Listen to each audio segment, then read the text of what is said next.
Rawat Abdul Kul Shayuat Biwa Samus Patimta means greetings, begin all things by first using the all. My appellation is Mazum Hagmul Raul Shil Pa Re, and I am a white autochthon. I am here to share with you a little bit about my SF 181 experience. And you're probably wondering, what on earth is an SF 181? Well, I had some of the same questions when I first heard about this. See, my girlfriend invited me, my very, very good friend, invited me to her house to witness a webinar given by a chief Nanya Shaabu Eil of At-Sik Hata Nation of Yamasee Moors. And I was so overwhelmed by all the information. I was so wowed by this information about an SF 181, who it's for, how do you apply for it, why this is important to us. If you call yourself Black or African American, you need to know about this ethnicity and race identification form. It gives you an opportunity to change your race so that you could no longer be considered a slave. See, when Barack Obama became president, he was on the Tom Joyner show, and Tom Joyner asked him, how does it feel to be the first Black president of the United States? And he said, Tom, I don't consider myself Black because Black has no standing at law. Yes, and those words alone means that you're a slave.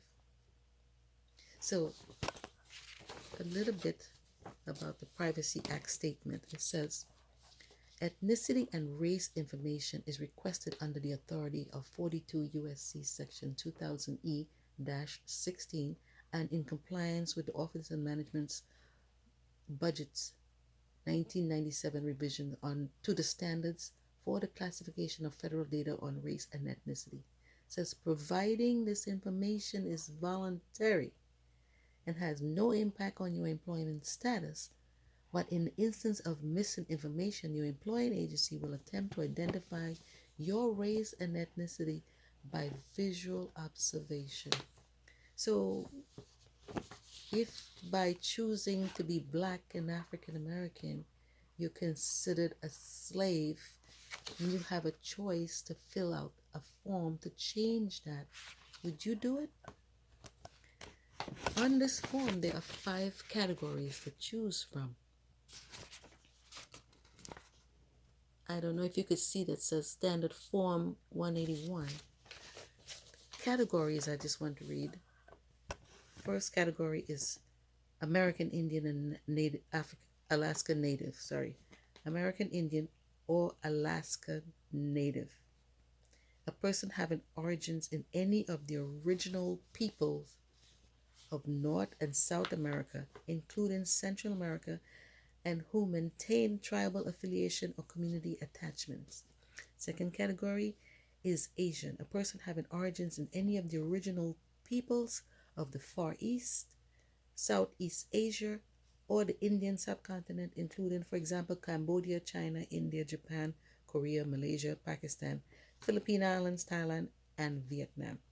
Third category is Black or African American, a person having origin in any of the Black racial groups of Africa.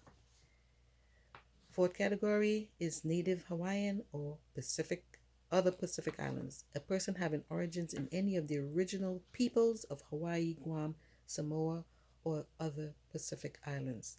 And last, white, a person having origins in any of the original peoples of Europe, Middle East, or North Africa.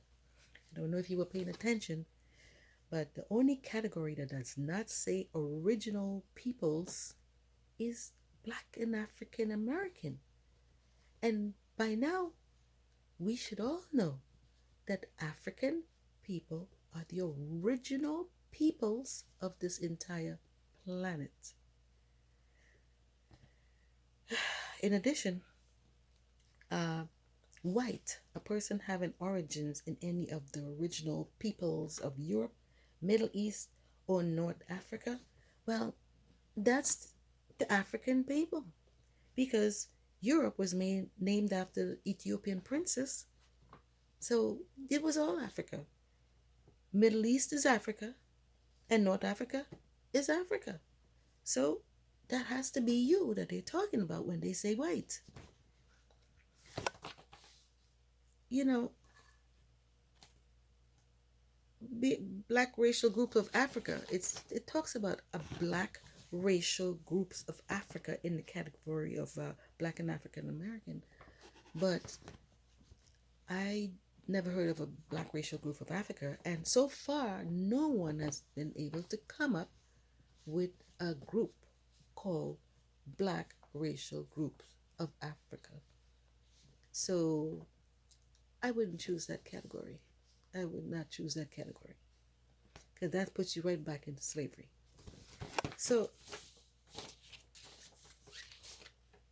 the integrated post education data system, um, IPADS, has the definitions for the new race and ethnicity categories.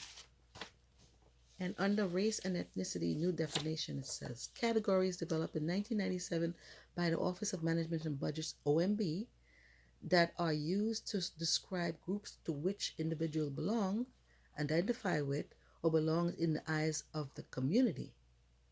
The categories do not donate scientific definitions or anthropological origins. So you could be white, doesn't matter. And they're not talking about your skin color.